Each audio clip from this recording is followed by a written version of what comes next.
still have a points that I need to get rid of.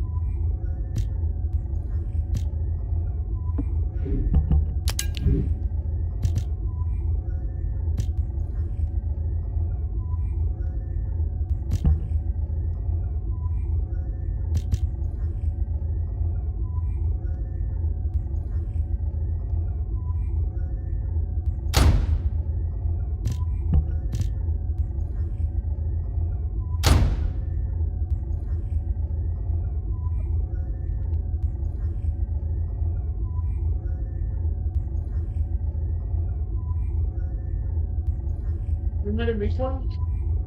Cool.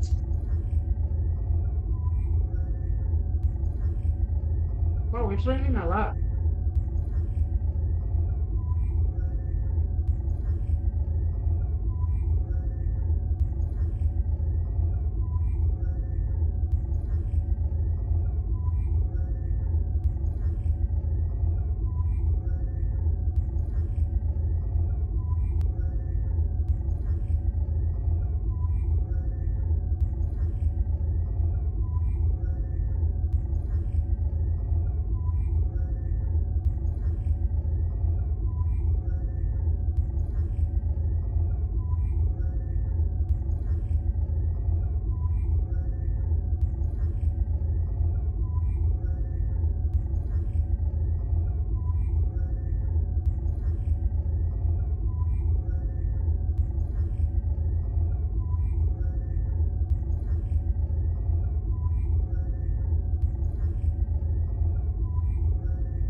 says it's been tough, but everything will be awesome.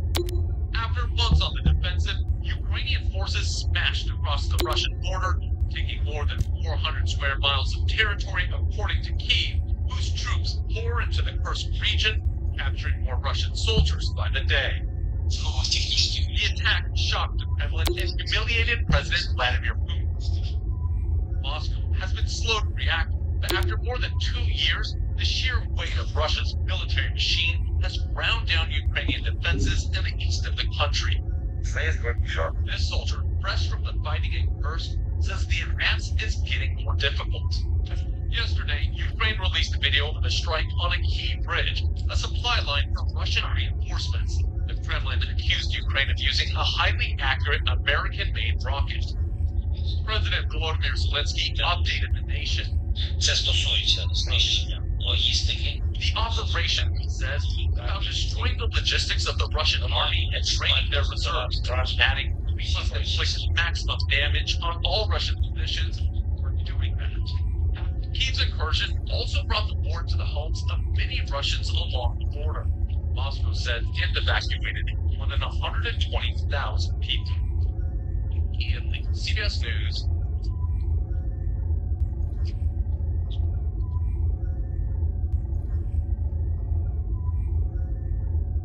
Putin has been able to use this phraseology that he's involved in a special military operation, i.e. against terrorists, pushing back against the West that will undermine Russia, but it's always been that he's been able to control the scale and scope of this conflict, and therefore it's not needed to use conscripts, in particular, not be drawing on conscripts who might have come from places like Moscow, Leningrad, some of the more affluent and politically influential parts of Russia.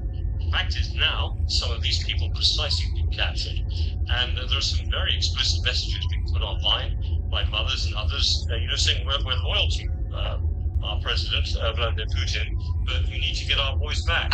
Joining me now is Robin Niblett, who is author, distinguished fellow at Chatham House and the Institute's former director. Hello, Robin. Hello, Karen. Thanks so much for joining us. Let me ask you first of all about what we were hearing from Sergei Tortyukov, that the Russians have already opened negotiations on trying to get some of their prisoners of war back. Yeah, I think it's not surprising, not least as you've probably been hearing, many of these prisoners are conscripts, and there's a particular wrong about conscripts being captured, not least because they're not meant to be deployed into areas of active military operations unless they've had at least 4 months and fighting experience, training experience, and also have signed up to become sort of contract soldiers. And if you think back to the era of the Afghan war and so on, it was the use of conscripts over time that gradually undermined political support and popular support at home for the Afghan operation. So I think Putin has been able to use this phraseology that he's involved in a special military operation, i.e. against terrorists, pushing back against the West's effort to undermine Russia, but it's always been that he's been able to control the scale and scope of this conflict, and therefore it's not needed conscripts, in particular, not be going on conscripts who might have come from places like Moscow, Leningrad, some of the more affluent and politically influential parts of Russia.